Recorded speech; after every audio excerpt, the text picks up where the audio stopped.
5 पति वाली द्रौपदी के रहस्य जानकर आप चौंक जाएंगे। द्रौपदी महाभारत के प्रमुख पात्रों में से एक है। यह महाराज द्रुपद की पुत्री थी, लेकिन इनका जन्म एक सामान्य कन्या की तरह नहीं हुआ था। यह किसी माता के गर्भ से नहीं, बल्कि हवन कुंड से अपने भाई धृष्टद्युम्न के साथ उत्पन्न हुई थी।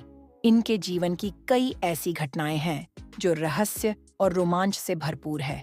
स्वयंवर की प्रतियोगिता जीतकर अर्जुन नवविवाहिता द्रौपदी को साथ लेकर अपनी कुटिया में आए तो अर्जुन ने अपनी माता कुंती से कहा कि माँ, देखो मैं तुम्हारे लिए कितना अच्छा फल लाया हूँ। कुंती उस समय काम में मग्न थी, इसलिए द्रौपदी की ओर देखे बिना ही कह दिया कि तुम पांचों भाई आपस में बांट लो। इस बात को सुनकर द्रौपदी और पांचों पांडव हैरान रह गए। वह पत्नी को कैसे बांट सकते हैं? तब भगवान श्री कृष्ण ने कहा कि यह बात कुंती ने अनजाने में कहा है, लेकिन जो कुछ हुआ है द्रौपदी को पूर्व जन्म में मिले वरदान का फल है। पूर्व जन्म में द्रौपदी ने भगवान शिव को तपस्या से प्रसन्न किया और वरदान मांगा कि उसे अगले जन्म में ऐसा पति मिले जो संसार में सबसे सुंदर हो, सबसे ज्ञानी श्रेष्ठ, धनुर्धर, श्रेष्ठ गदाधारी और श्रेष्ठ तलवारबाज हो। ये पांचों गुण एक साथ एक पुरुष में असंभव है, लेकिन द्रौपदी को महादेव ने वरदान दे दिया, जिसके परिणामस्वरूप द्रौपदी को उन पांचों गुणों वाले 5 पति प्राप्त हुए हैं। द्रौपदी के बारे में एक कथा भविष्य पुराण में मिलती है। द्रौपदी अपने पूर्व जन्म में एक गरीब ब्राह्मणी थी, लेकिन गरीबी में भी यह साधुओं की खूब सेवा भक्ति करती थी। इनकी सेवा से प्रसन्न होकर साधुओं ने कहा कि हे देवी, आप स्थाली दान करें। इसके लिए साधुओं ने द्रौपदी को स्थाली दान व्रत की विधि बताई। इस व्रत के परिणाम से अगले जन्म में, यानी जब वह ब्राह्मणी द्रौपदी हुई, तो इन्हें सूर्य देव से अक्षय पात्र प्राप्त हुआ, जिसमें बना भोजन तब तक नहीं समाप्त होता था जब तक द्रौपदी भोजन नहीं कर लेती थी। द्रौपदी के जीवन की एक अन्य रोचक कथा है कि इन्होंने अपने जीवन में 13 वर्षों तक बालों को खुला रखा। द्यूत क्रीड़ा में पांडवों के हार जाने के बाद द्रौपदी को बालों से पकड़कर कर दुस्साहसन द्यूत क्रीड़ा भवन लाया था। इस अपमान के कारण द्रौपदी ने प्रतिज्ञा ले रखी थी कि वह अपने बालों को तब तक खुला रखेगी जब तक दुस्साहसन की छाती का लहू अपने बालों में नहीं लगा लेगी। भीम ने जब महाभारत युद्ध में दुस्साहसन को मारकर उसकी छाती का लहू लाकर द्रौपदी को दिया, तब द्रौपदी ने अपने बालों का श्रृंगार किया। द्रौपदी को ब्याह कर भले ही अर्जुन लाए थे, लेकिन द्रौपदी को सबसे अधिक स्नेह भीम से था।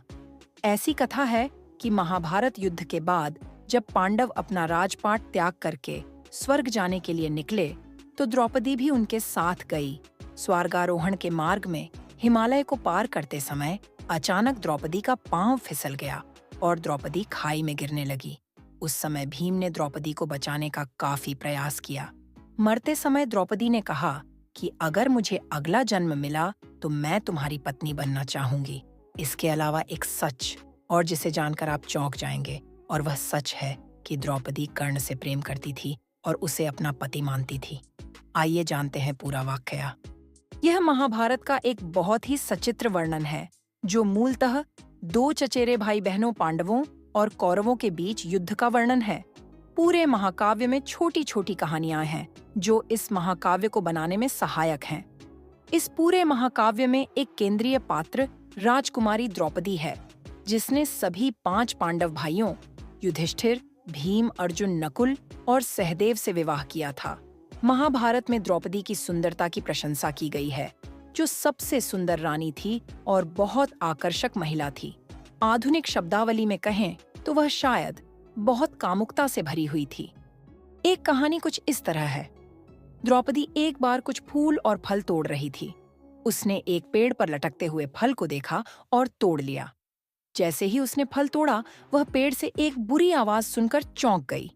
असल में आवाज ने उसे बताया कि उसने फल तोड़कर पाप किया है, जो एक अर्ष्य पवित्र व्यक्ति के लिए था, जिसने इस स्थान पर ध्यान किया था। इस अर्ष्य को फल खाना था, लेकिन अब जब तुमने इसे तोड़ लिया है तो अर्ष्य भूखा रह जाएगा।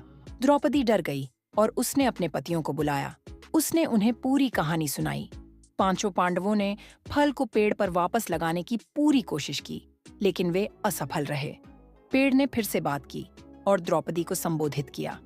पेड़ ने कहा कि अगर वह विचार और कर्म में एक पवित्र महिला होती तो वह खुद भी फल को वापस लगा सकती थी।